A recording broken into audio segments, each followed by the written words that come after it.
আসসালামু আলাইকুম প্রিয় বন্ধুরা, দেখতে পাচ্ছেন একটি সাপ ধরা হচ্ছে।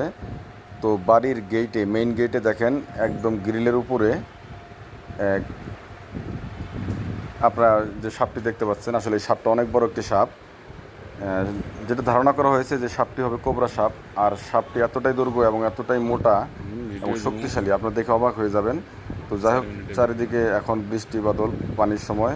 তো অবশ্যই আপনারা বাসাবাড়ির থেকে অবশ্যই সাবধান থাকবেন। সাপের উৎপাত এখন একটু বেশি থাকবে, তো এই জন্য আপনারা অবশ্যই সচেতন থাকবেন। পুরো ভিডিওটি দেখুন, কত বড় সাপ।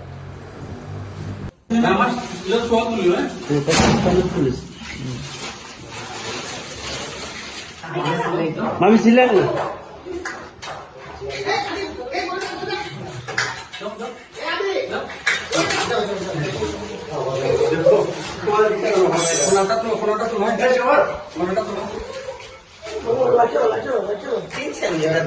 अरे बाबा कुबरा कुबरा है देखছেন हां এটা তো বাচ্চা বাচ্চারা মরলে বাচ্চা মরে গেল না ভিডিও বাবু মামা দেখেন কি ঠিক আছে